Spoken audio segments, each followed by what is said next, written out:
Views and opinions expressed are not necessarily those of the staff or management of the Flavors of Northwest Arkansas podcast.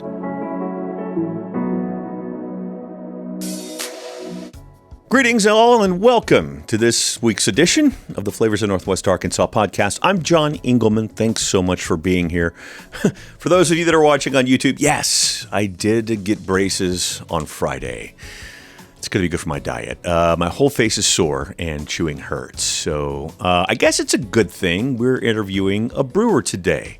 We are at Columbus House Brewery in Fayetteville, talking with co-owner Carey Ashworth. But before we talk to her,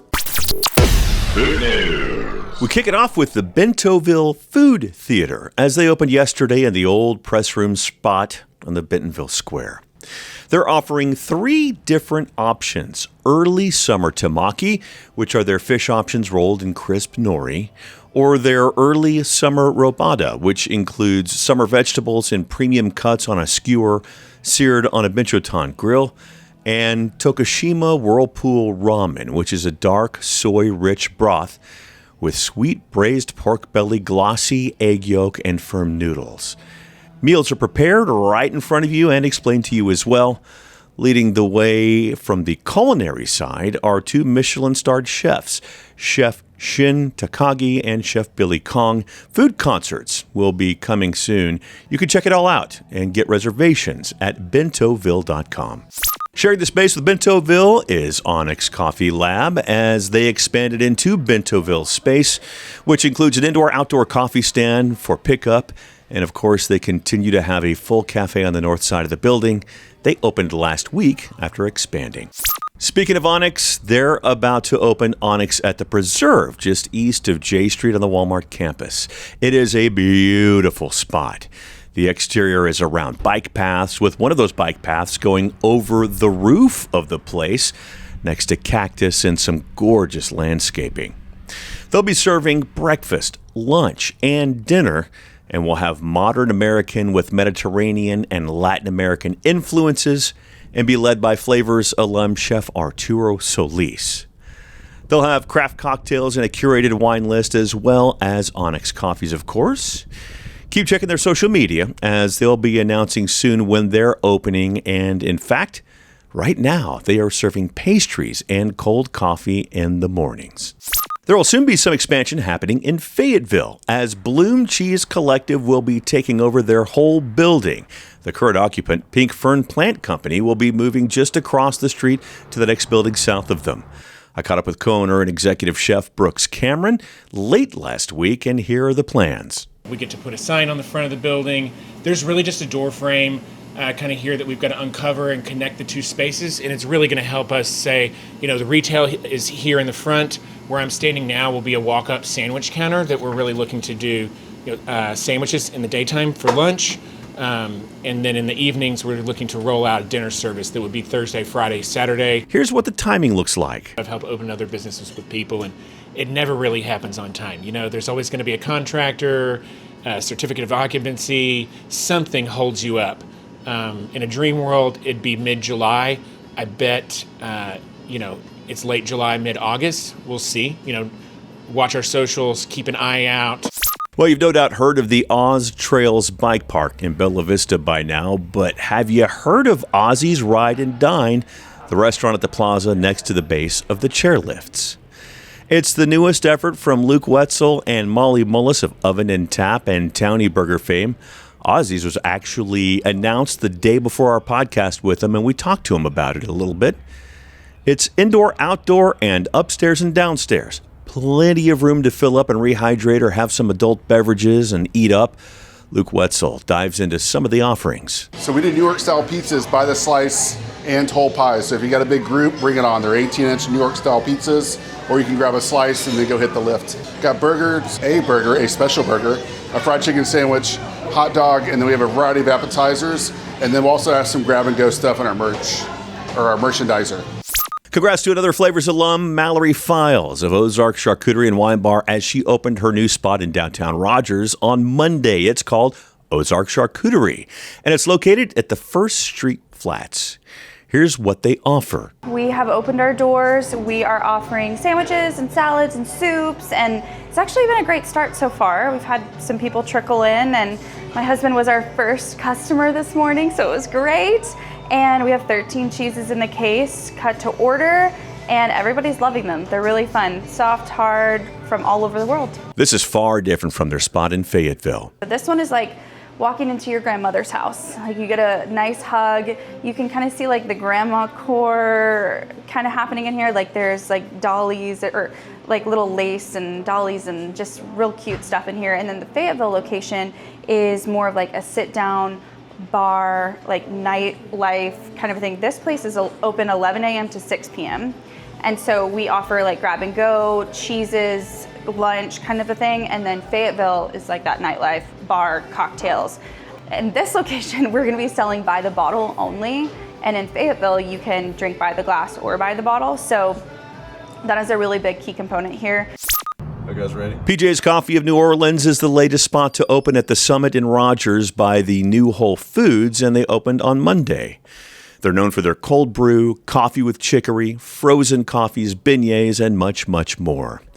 This has been a super long time coming for local franchisee Bo Grimes. We signed on 5 years ago to be franchisees, and took forever to find a spot, and very picky. And when this came up, this kind of didn't fall on our laps, but it was an opportunity. We put an offer, and the owners at the time were interested in coming in, and it was a perfect fit. The next spot to open at the Summit in Rogers will be Dave's Hot Chicken. They will open this Friday at 11 o'clock. Now, if you're not familiar, they're known for their 7 spice levels, including their terrifying Reaper level and their halal certified chicken tenders. The House 1830 and Downtown Rogers Merchants Night Market will be happening on Monday in Downtown Rogers starting at 6. You can get a Market Express pass and skip the lines. Just go to House 1830's Instagram page for more information. Last year was the first year of the night market, and this year will be different. Here's owner and executive chef Ben Huang. This second iteration is really to introduce the market effect across the street at the plaza, and that's the exciting part of it. So there's 26 vendors, mostly downtown Rogers merchants, but also a few from outside the area. Okay. We've got a few artists that are happening in the beginning of it all. So at 6 p.m., we're going to have a lion dance to kick off the night market. At 6:30, we're going to have a Chinese fan dance to continue it. And at 7 o'clock, the Golden Mike Karaoke Competition, which is a Rogers citywide competition, culminating at the night market. So that will be from 7 to 8:30. And then at 8:30, we've got a band called Beethoven Swing. They're going to be playing there, and we've got possibly the dance studio will be doing a little demonstration in the process. Oh, I do love anniversary time. Happy 9 years to Southern Food Company in Fayetteville. Congrats to Todd and Marty Martin, who dreamed of doing this in Fayetteville when they were at the U of A together back in the day. They talk about opening the restaurant with me on our podcast, which aired on November the 20th in 2024. Here's to many, many more anniversaries. Also, congrats to Yank Billy Smokehouse as they celebrate 7 years this week. They started as a food truck in Lowell and are now at the Creeks at Cave Springs. Congrats to Renee and Aaron Kemper on their new spot. And finally, happy 1 year to Woo Zao in downtown Bentonville. Can't believe it's already been a year. Congrats to Flavors alums Barry Furaseth and team, including Vincent Lim and Catherine Zhang. We talked with them on November 13th of 2024, long before they opened.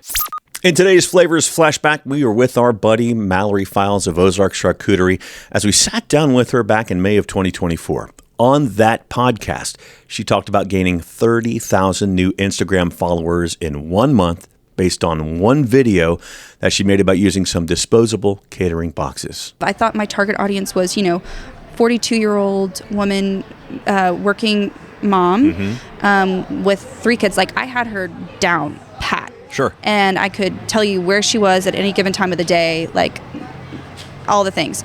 And now I'm like, okay, maybe that's not where I need to stand, because a lot of people are coming to me for charcuterie tips and tricks, like business owner tips and tricks. Sure. And I would go to say, like, that online, that is where I show up most, is to those people. And then, getting orders and stuff, it's still I've named her Kelly, is to my target audience, Kelly. So I'm kind of walking this weird line and trying to figure it out as I go, honestly. Like, how do I show up for both Kelly and this new target audience that I've just fallen into? But going viral was crazy. I was literally refreshing like every few minutes, and I would go up by, hundreds in minutes. Good for you. Thank you. I just was utterly shocked, and it just really goes to show like the power of social media is just so real. Like it's so real. I sold out Webstraun's product. And I don't know, maybe you restaurant owners know how big Webstraun is, but I sold this product. I sold them out, and I was like, this is actually bananas. Hey, don't look now, but the Columbus House Brewery's already been open for over a decade. Carey Ashworth and Jason Corral have taken a smallish 3-barrel system and absolutely crushed with it. Carey talks about the freedom that they have with their setup. Also, did you know that they initially looked to open at a Fayetteville landmark? Carey will tell you which one and what happened. Finally, Carey and Jason have grown a community at Columbus House, which was something that Carey never had growing up as a military kid. She'll tell that story and much more, and that's next, right here on The Flavors of Northwest Arkansas.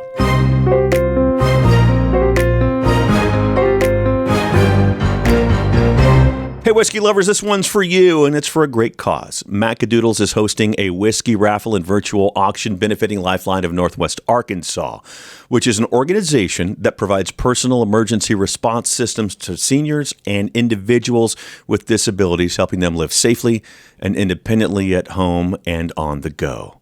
The virtual auction goes live on Zoom 1 week from today, and the bottles up for bid are absolutely insane. We're talking William LaRue Weller, Eagle Rare 17-year, Pappy Van Winkle 20-year, and Old Rip Van Winkle 10-year, and more. Yeah, good, right? And if you want in on the raffle, tickets are just $25 each for a chance to win a bottle of Weller Antique 107, Larceny Barrel Proof, the incredible Bernheim 20th Anniversary 10-year wheat whiskey, and more. To grab your raffle tickets or get signed up for the auction, visit the Macadoodles Facebook page or the Flavors of Northwest Arkansas Facebook page, or you can find the link in the Flavors of Northwest Arkansas Instagram bio as well. Great whiskey, a great cause. Don't miss it. Teachers are dynamic leaders, shaping a new generation, innovating to prepare students for our fast-changing world. They're skilled experts, discovering a universe of solutions, telling stories, inspiring, mentoring, connecting cultures, leading by example. Teaching is a journey that shapes lives. Are you ready to begin? Explore teaching at teach.org.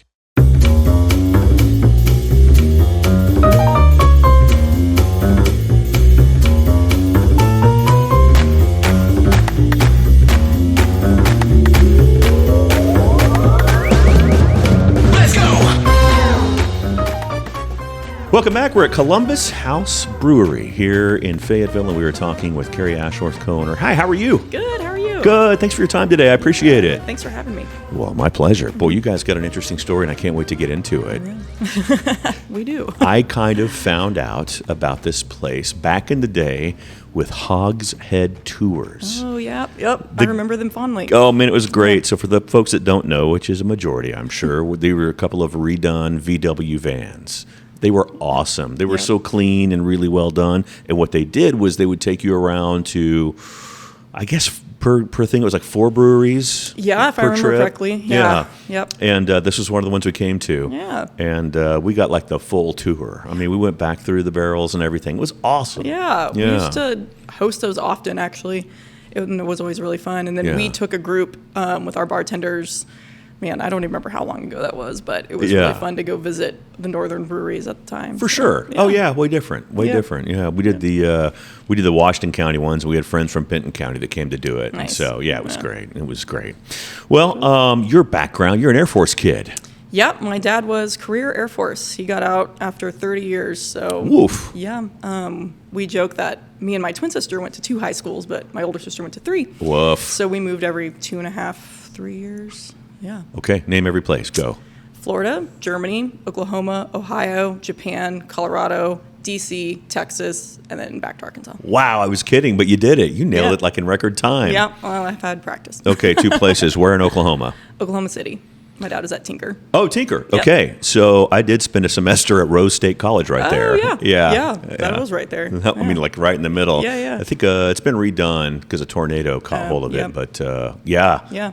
It was like same with our house that was there. Been Oh, redone really? Because, tornado got it. But Gosh. Yeah. Okay, now we're in Texas. My parents were in San Antonio, so Okay, that was yeah. one we moved the day after I graduated high school. Okay. And my dad was in San Antonio. I already knew I was coming to school here, so Okay. I didn't really live in San Antonio too much. Gotcha. But summers, winter break, that kind of Great thing. spot. Love San Antonio. Yeah, they loved it, and they lived my right gosh. outside it, and My there's so gosh. much to do there. So. Okay, so siblings. You do have a twin. I do. Oh, Yep, my twin gosh. sister.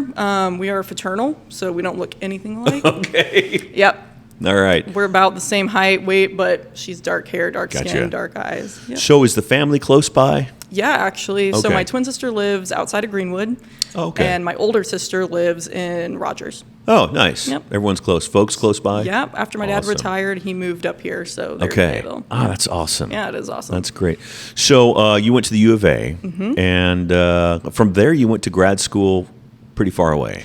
Yeah, I went to grad school in Japan. Okay. Yeah, in Okinawa, so an island Wow. south of the mainland. Yeah. Like 1,000 kilometers or something. So Yeah. what was your major originally? So I did biology at the U of A, Okay. and then marine sciences, marine biology in Japan. You don't see a lot of brewers with that, the marine biology grad degree. No, probably not. Well, maybe, I don't know. Were you wanting to like live on the coast at that point? Was that the idea? Yeah, so my big idea was to get my PhD in marine biology and then get a law degree and work in policy. Wow. And then I learned I hated politics, so that Get didn't in last. line. Yeah. That's a Yeah. big long line right there. Yeah, that's probably what I went to part of high school in Washington, D.C. So. Oh wow. Yeah, Gotcha. I probably got sucked into that at some point, and then Ouch. thought I could save the world, and Yeah.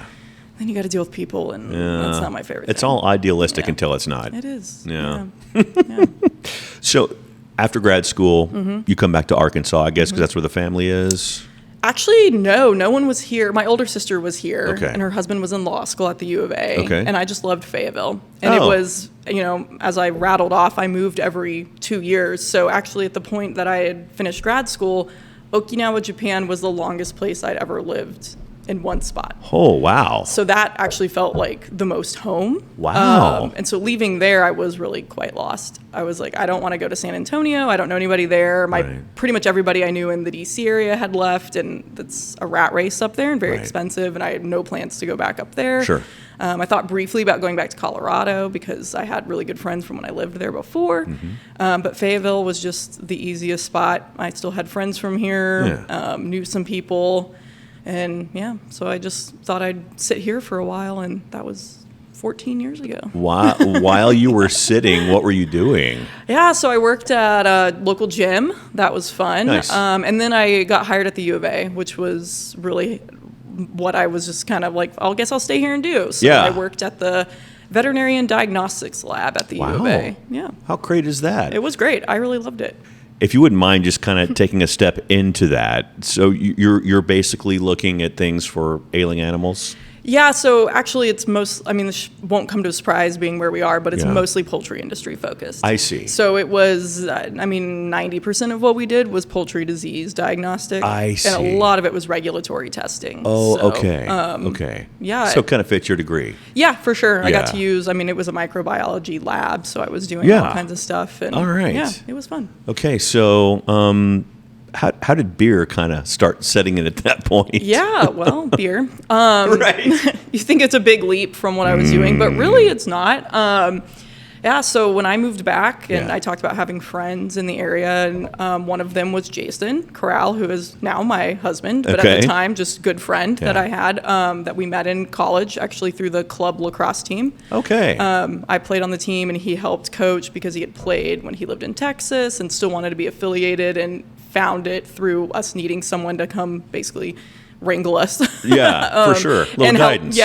And get fitter. And he was really helpful at that. And he loves coaching. He loves teaching. So it's actually pretty natural that was something that he was into as a 19, 20-year-old. Sure. So when I moved back to Fayetteville, Jason and I reconnected, and he asked me, he's like, I wanted to open a brewery. And I was like, well, that sounds really cool. Like, I'd just gotten back, into craft beer, really. This was 2012. Yeah. So I was like, well, what does that look like? And he's like, well, I think we may have a space. I've got some friends that are interested. And then like a month later, he's like, all of my friends backed out. It's like, oh, well, that's interesting. And he was like, but I still really want to do this. Will you help me? He's like, we work together really well on the lacrosse team. We are good friends. He's like, I know your background. I can teach you beer brewing with your background. That is a really committed way to get somebody to marry you. That's what I keep saying to him. I'm like, joke's on you, Jason, because I'm the one at the brewery and you're working. Outside of that. That's crazy. Yeah, for sure. I don't know if that was ultimately his plan, but that's what it became. So that's great. Yeah, that's great. So those early steps. How did he? What was the sucking you in part that you were like, this could actually work? Yeah. So it didn't take that much to suck me in, honestly, because we've already talked a little bit about how much I moved as a kid into basically early adolescence into early adulthood, that I never really had a community. And so being a part of a community was always really something I really wanted. Sure. And for me, it was more like, I'm really curious about that. Yeah. You hear people say, oh, I played on the same baseball team as my buddy. They're 25 years old and they've known each other since kindergarten. Me and my siblings didn't have that. We didn't know what that was like. Right. And so I had a real curiosity. I felt like I really missed out on something in life. Sure. Of like, I didn't have this big group of people that I grew up with. So I was like, I'm always interested in like owning a small business and seeing what that was like. This is all me reflecting too. I don't know if that was really what I was thinking, but Sure. I did. Owning a small business and carving a little area out of a community was something I was always really interested in. Sure. And not from like a monetary perspective, but from like, what is that like kind of perspective. Yeah. So that was, I don't know if it was the beer that drew me in or more of like, I liked beer. I liked science, and beer brewing is science. I'm sure we'll touch on that when we keep talking about beer. So both of those things really aligned, and then being able to have a small business and a community. I love Fayetteville. I mean, I've lived all over the world. I tell people this all the time. I chose to come back here and stay here and put my business here. So that's basically where that came from. Okay, so you're sucked in. What are those early steps like? Because did he have this place? Is that the place he was talking about? So no, this was not the place he was talking about. He actually, through a friend of a friend, it was the old Ozark Smokehouse. Oh, up on the hill. Yeah. Which would have been, I'm glad that didn't work. That building is great, but historic buildings for microbreweries doesn't go hand in hand. Oh. There would have been a lot of build out and probably some headaches. I'm glad it is now like a bicycle repair shop and is living on and doing other stuff. That's back when Fayetteville had that's right. part of it. I remember that, yeah.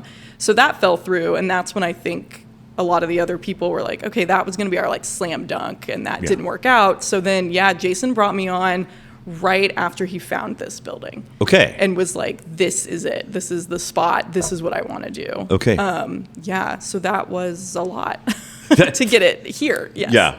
Yeah, for sure. Okay, so you guys get here. Obviously, a big part of that is the access to the Greenway too, right? Yeah, absolutely. That is why we wanted this. It's centrally located. Mm-hmm. Jason loves to joke that in college I lived in like a 1 mile corridor, which isn't wrong. And this building is in that area. Oh, is it really? Yeah. So this is like my chunk of Fayetteville that I lived in forever, which I love walking around and showing people. I'm like, I live there. I can like pick the 3 houses close to campus. That's right. I think it's really funny and maybe a little bit kismic. I ended up here at this spot. But the Greenway was huge. We're really active people. We run, we cycle. Yeah. Just having that walkability was, that is why we wanted this building. Yeah. So you get this building. What, by the way, what was it beforehand? Do you know? So it was part of the lumber yard, which is what's right behind us at Fayetteville Funky Yard Sale. And then this was the tool shop years and years and years ago. And before us, it was Brooks Graphic Design. So I think people if you were here in the late 90s, early 2000s, I think this is where he had his like Jurassic Park Jeep parked outside. That used to, yeah. So a lot of people know that as a landmark. It was like painted to look like Jurassic Park. Yeah. I forgot about that. Yeah. So did either of you have any kind of brewing experience? Not in the conventional like sense of going to a brewing school or anything. Boy. Yeah. Jason has a biological engineering degree, and that is brewing beer. Yeah. And so he studied that process in college, and then started home brewing. We'll say at age 21. And then, started really getting into the process. Didn't we all? Yes. And that's, I mean, it was kind of self-taught in a way, but also supported by this, like, 4-year degree in engineering. That's great. Yeah. And your background at that point was basically working as the not pet diagnostics, the vet diagnostics. Just one word change. Just one letter change there. Yeah, that's awesome. Yeah. So what was it like for you getting involved in helping start a brewery at such a young age? Yeah, we were really young. I think I was 25 when we first started going to the banks. So, which, you don't know what you don't know. Right. I like that. It sounds like your catchphrase. We'll be bringing that one up too, that phrase back. Yeah. So you seem really old at 25, yeah. Which is great. I love that for 25-year-olds. Yeah. Right. So we... I think 25 was my fourth sophomore year, if I'm not mistaken. Good for you. I was still in school. There was not a class where you could stick your whole fist in your mouth. Otherwise, I'd have done well, because that's about what I was doing at the age of 25. Sorry, continue, please. You're good. Yeah. Not really. Well, I wasn't then. We thought we knew everything at 25. True. Enough to open a business. It's funny because in the moment you don't think about how hard it is, probably because we were naive. We didn't have all this life experience to be like, wow, that was easier than this. It was just all hard. And so you just assumed that was what adulthood was, and I guess in a way it is. Did you guys have like folks looking over your shoulder, like parents and stuff like that? Yeah, for sure. Going, why are you doing this? No, my parents are very supportive, and so are Jason's parents. Very, very supportive, to the point where, of course, they're asking, "Are you sure you want to do this?" They didn't know anything about that industry. They knew nothing about craft beer, really. Aren't even really big drinkers. And then we're like, oh, you're going to open a beer joint. That's what my parents kept saying. Yeah. I don't think that's what they call it anymore. That sounds exactly like what my dad would call it. Yeah. Yeah, a beer joint. A beer joint. Yeah, so they did help us, or they didn't help us. They did encourage us with a lot of hard questions. Yeah, that's good. Yeah. It kind of makes you look outside what you don't know. Exactly. Yeah, good for that. It's good to have that support. Yeah. So I'm assuming you get that loan? Yeah, we went the bank loan route. We were, once again, 25 and wanted to do it on our own, which people who take on investors, like, that is totally a great way to do business as well. Sure. Just as two 25-year-olds who didn't want to do that, we didn't. So, we took out a bank loan, which, was fine. We always joke, we're like, we should have taken out triple the amount, now knowing what we know. So it was not a big budget for a brewery, but with Jason's background, the support of our parents and a lot of our friends and family, we really we figured it out. Yeah. Fighting through all the permits and all the fun stuff. Yeah, permitting, anything government regulated is going to be a nightmare. And back to politics. Yeah, when you are opening a quote unquote beer joint in the Bible Belt, you've got a lot of hoops to jump through. So. Don't you? Yeah. Well, so you find the spot, you start building out. What was some of the biggest you don't know what you don't knows that you fought through that you didn't see coming, maybe? Yeah. I mean, everything we didn't see coming. Yeah, all of it. The biggest was, oddly enough, the venting the boil kettle. This is just me remembering. I'm sure there were things that were worse. Yeah. That it just took, there was like one person, I feel like, in all of Arkansas, or maybe the tri-state area. This is probably an exaggeration, but this is how it felt. Person in the United States of America. Yeah, we may have gotten him from overseas. I don't know. That could make the 8-inch pipe go all the way from the boil kettle, because that's to be vented out the ceiling. So it needed to go, and it needs to be one solid stainless steel piece all the way out. And of course, that was one of the last things that you do, because you have to figure out where exactly you're going to put everything, and you have to get the boil kettle in. You have to order all of this. So we had to secure all of this, and that took forever for that person to come, and then took so long that our conditional permit with the state government lapsed. No. So then they had to come back out and re-permit. Anyways, it was like one of those things where we're like, oh, this will be really easy. He'll come out and do this, and then we'll be open in 6 weeks. And it was like, no, a whole nother like 4 months or something after that. Oh my gosh. Hurry up and wait. Hurry up and wait. That's exactly what it was. Oh my gosh, what a mess. Yeah. What an absolute mess. So what was it like finally getting these doors open? Yeah, it was really exciting, Yeah. a little scary. And I remember Jason and I saying, what if no one comes, right? Like, you're just sitting there, the rent's due. Yeah. For the first time really ever, we're facing like all of these monthly expenses. We're, once again, 26 years old. Right. And we opened the doors, and we made, in the first weekend we were open, it was like Saturday. I think we had a soft opening maybe earlier in the week, and then we had like a big thing on Saturday, Sunday. We made all of the money to pay our rent in the first 2 days. And we were like, okay, month one, we're okay. And that's basically where we went from. And nice. Really never had to look back, which was nice. Oh my gosh. And you guys had to go through hiring on your own for the first time, and never having done it, I'm assuming? Yeah, never really having done it. I did some manager stuff, so I've hired some people in the past. Okay. But no, not hiring someone to take care of your baby, which was really strange situation. But we're also extremely lucky in that the majority of our bartenders have found us. Great. And we've had 1-2 bartenders over the years that have moved on, but we have had our 3 that we have now, we've had for like 7+ years. Good grief. Yeah. That's amazing. Yeah, it is. That is unbelievable. It is unbelievable. And you're announcing it to the world right now. Yeah. You can't have them. Yeah, you can't have them, really. No. And they're, Harrison, Sawyer, Anri are the only reason I can do this. That's great. That's the awesome. Truth. Yeah. So you get open, you've got your bartenders, you got everything set up. What was it like starting to get regulars in your baby? Yeah, that was, that's what kind of we wanted. Yeah. That was, I talked about this community, and Jason and I reflect on that a lot because we weren't regulars at a place. Yeah. It wasn't like we went somewhere a lot and we were like, we want to have this. We want people to come to us. We weren't really sure that was a thing. Sure. We've all watched reruns of Cheers. Yeah.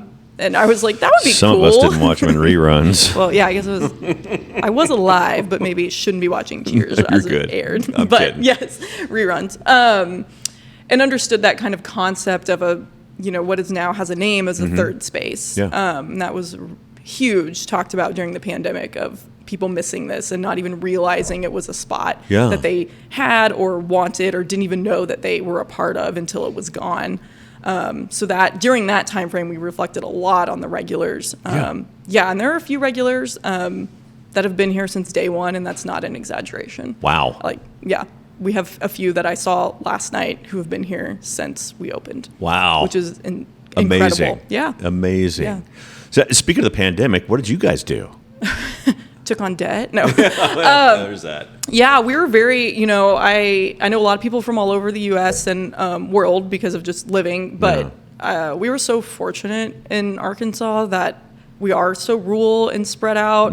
I already expressed how I don't really like politics, but I do think our government, state government, local government handled it really well for the people of Arkansas. For sure.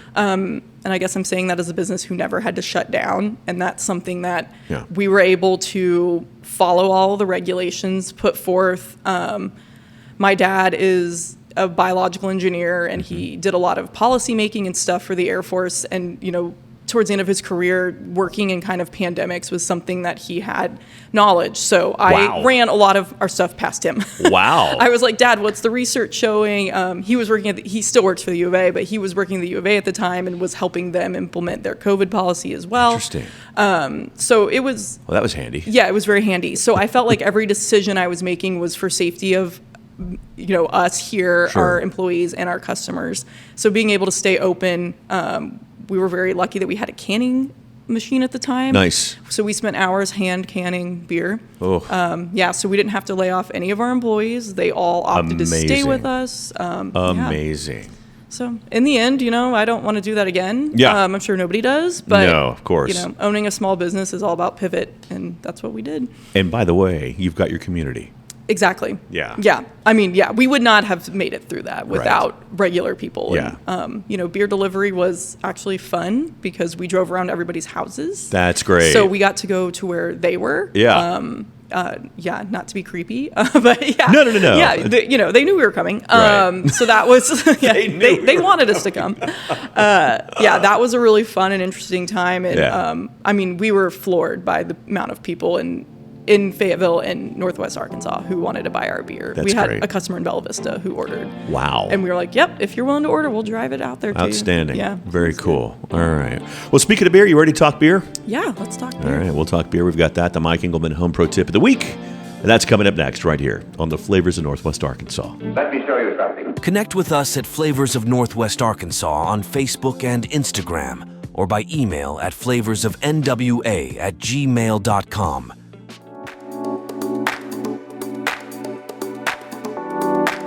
Welcome back. It is that time, the Mike Engelman Home Pro Tip of the Week, and for that we go to Carey. Carey, what is your tip? Okay, my pro tip comes from a Japanese concept of efficiency.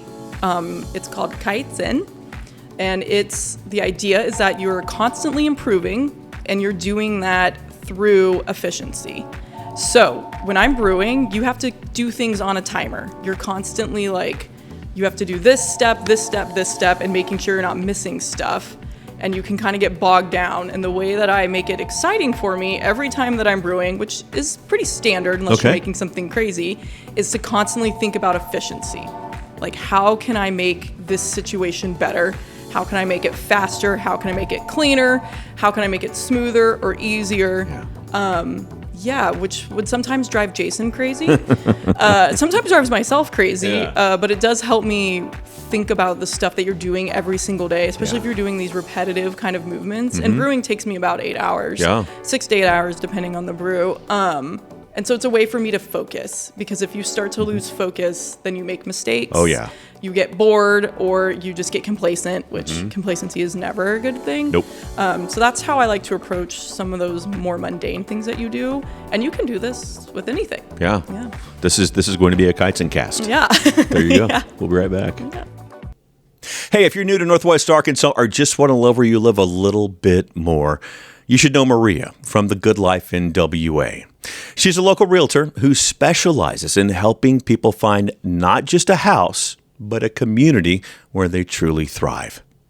You can also find her on Instagram at The Good Life in WA, where she shares daily tips on exploring the region, making new friends, and her popular Thursday weekend event picks for anyone looking for inspiration. Check out our girl. It's Maria at The Good Life in WA. Your story doesn't have to end. As an organ donor, the good in you can live on. In fact, you can save up to 8 lives through organ donation.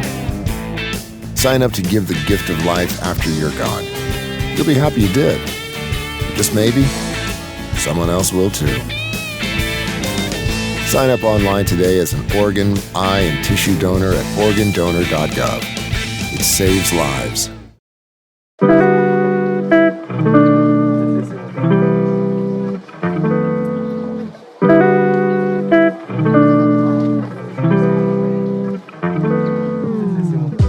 Well, I hate bringing up this stat, but it seems to be the most eye-opening of them all. 15 people die a day waiting for an organ transplant. They're on that waiting list. It's over 108,000 nationwide right now, and 15 people die waiting every day. It's kind of funny. Funny's the wrong word, but we see in the news that a certain amount of people died, or it's a mass shooting or whatever, which we see more of nowadays. This is 15 people dying every day. It's the same number of lives. Organdonor.gov is the place to go to get signed up. You hear me say it every week. Arkansas is a 5-minute sign up. Texas is a 5-minute sign up. Everywhere else is probably fairly similar. I have not gone through the rest of the states, but I'm sure it's fairly similar. Also, you know this by now, the health app on your iPhone. You can do it through your health app if you have an iPhone, and most people I think do. Also, you can do it like I did the old school way. When you go to the DMV and or Department of Finance, let them know you're an organ donor. They will put it on your ID and you will be good to go. Otherwise, organdonor.gov is the place to go to get signed up. Thanks so much, as always. And we're talking beer. Beer. Really, really good beer. What was it like for you guys as you're working to get this place open and you're getting closer and closer? You're getting to the point where we need to start brewing beer. And what were the original beers you were thinking of really using to open the place with? Yeah, so, Jason's a planner. Jason, so he had this whole business model built around 4 flagship beers. Okay. And so he spent years, that's what he was homebrewing when he started homebrewing, was like, I'm going to start making these beers. Yeah. So he already had the recipe to 4 flagship beers that we opened with. And we only had 4 beers when we opened here on tap, which is crazy. It's crazy to think about now. Yes. But at the time, it probably wasn't as crazy. It wasn't. It was like kind of standard and fun for people. But looking back now, I was like, wow, that was hardly any options for people. But generally speaking, it's gotten so much more creative and so much bigger since that time. Yeah. That was, 2015, I'm thinking, right? Yes, exactly. Gosh, 11 years ago. Yes. Does it feel like it? Some days it feels way less. Some days it feels way more. as with anything, I guess, right? Exactly. Yeah. So what were the beers? So we have our Golden Ale, our Yellow Card Golden Ale, our Nutty Runner Nut Brown Ale, our Weekend Warrior IPA, and our Spotty Oddie Oatmeal Stout. Okay. And do you still have those? Oh, yeah. I thought I saw them. Yeah. Yeah. Interesting. So they've I get the feeling you've probably got regulars that would complain if they weren't the same. Yeah, for sure. Yeah. Weren't the same or weren't there. Yeah. Or there. There's that. Yeah. All right. So talk to me about the 3-barrel system that you guys go with right now, or have gone with since the start. Yeah. That, it's, I think some people consider it just on the edge of like a nano brewery. Okay. I don't need to get caught up in semantics there, but we're small, to make, for the casual listener, that's 6. We can make 6 kegs, like what you think of a standard keg at a time, if you were running at full capacity. Yeah. So we have a 3-barrel system, and we are a HERM system. So it's all electric, and that stands for heat exchange, recirculating mash. There are a lot of different ways you can brew beer. This one, we just liked the process control. So how much we can control every part that you can. That's the system we went with. That's like the scale model Jason had basically at our house to work on recipes and scale it up. And you just really get a lot of control of temperature for the mash, for the heat exchange, the things that are important. And that was important to us. And it makes the beer repeatable. So that when we were making the Golden Ale for 11 years, it tastes, more or less the same as it did. Super important. Yeah. So, how did you guys decide to grow it, going at 6 kegs at a time, and growing your, I guess, beer portfolio? Does that sound right? Yeah, for sure. The original plan was we would do this for a few years, and ultimately we would scale up to a 15-barrel brew house. Right. We were like, let's be Boulevard, that level big. And wow. Once again, when you're 25. Of course. Fair. And then the more we got into it, I think I was pretty resistant to growing because I liked the size we were at. Okay. I liked, how easy the brew day is. Because like I said, I can do it in 6 hours. I personally can do it myself. And then just how creative you can get when you start to scale recipes and you think about, I'm making 15 barrels of something. If it's weird or funky or doesn't sell well, then you're stuck with 15 barrels of this. That's fair. Or, if it can get really expensive, then your cost for making it gets kind of insane where we don't really have to worry about that too much. Okay. So if I want to make the most financially irresponsibly hopped beer, I can, because it's still a small chunk of change compared to what, the size of a much larger brewery would have to do. So I really liked that creativity that we could do with a smaller system. Sure. Did you guys ever think about, I know you said you guys are doing canning back in the day. Yeah. Is there a thought about getting into distribution maybe down the line? Probably not anymore. Yeah. Never say never has been my new motto of owning a small business. Yeah. And you're constantly pivoting. You're constantly coming up with new ideas, or you have to follow the trend. I mean, you really have to meet people where they are. And that's been a big thing that we've been trying to do the last couple years is, the industry is not growing nationally. Sure. I think you and I briefly talked about more breweries opening in this area. Sure. But the trend is down. And I think anybody you've talked to in beer will tell you if you're just doing craft beer, it's down. Distributors were telling me that they're not even selling as much kegs to bars and restaurants. So, no, at the time, right now, we don't plan to produce any more beer than what we are doing, and we are kind of scaling it back to selling it direct to consumer in the tap room and like focusing on the tap room as the place where you're coming and getting the beer, and it's more of like the experience of it. So of your first 4, what was your favorite? The first 4, my favorite is probably the Nut Brown. Okay. Yeah. Brown ale girl. Mm-hmm. Nice. Yeah. Very nice. Is that still to this day your favorite? Yeah. Of the 4 that we make, that one's definitely probably my favorite. Nice. Yeah. What's the biggest? What was the initial biggest seller?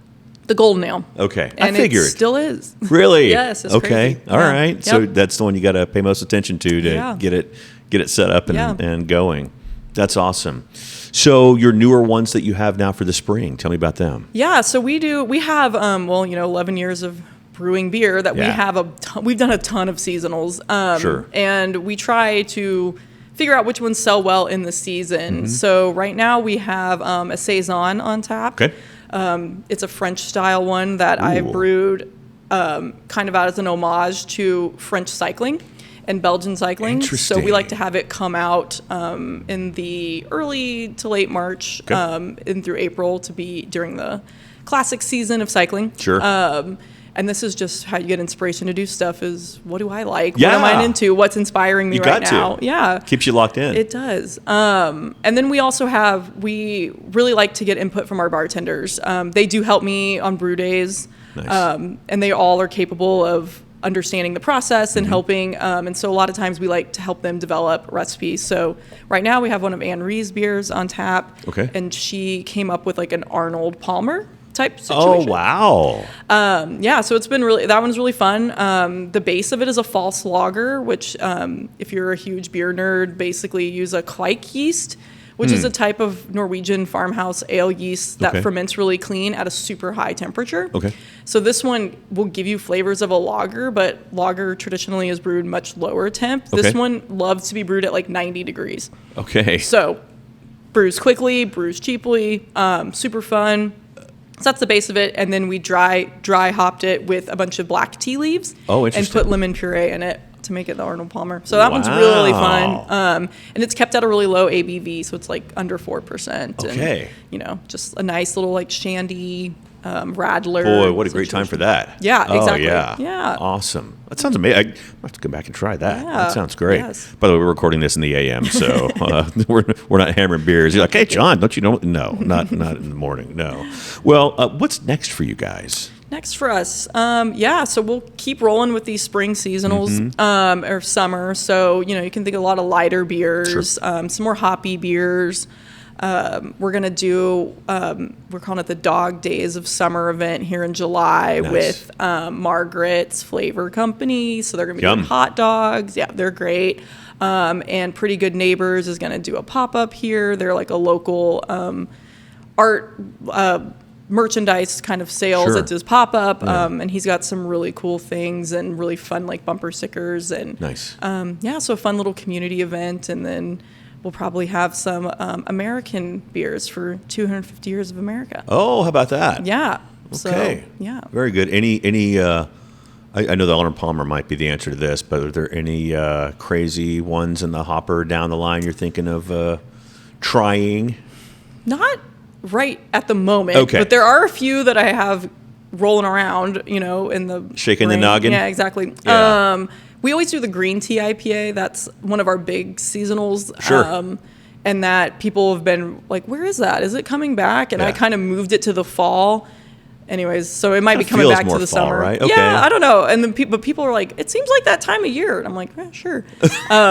If you want it, I'll make it. There you so go. Yeah, that one's always a fun one, and it might make an appearance here in the summer. All right. Thank you for your time. Yeah, Appreciate thank you. How can folks find you? How do we find us? Yeah, like online and in person. Yeah, we have a website. I'm not a big social media person. I know a lot of people are trying to get off of that. Yeah. But social media, of course, we have that. Hopefully your podcast, yes. Yes, absolutely. Yeah, and just come find us. Come visit us. Awesome. Yeah. Thank you so much. Oh, your address. Oh, yeah. We're at 701 West North Street in Fayetteville. All right. So, perfect. Close Thank you for your time. Yep. Appreciate Thank it. you. Flavors of Northwest Arkansas. You can find on Facebook, Instagram, and TikTok. Don't go into TikTok, by the way. No, I can't. I'm not dancing around. It's just it's just clips. Appreciate you joining us. Please tip your servers. Remember to do that this weekend. Have a great week. We'll see you next week. Bye-bye.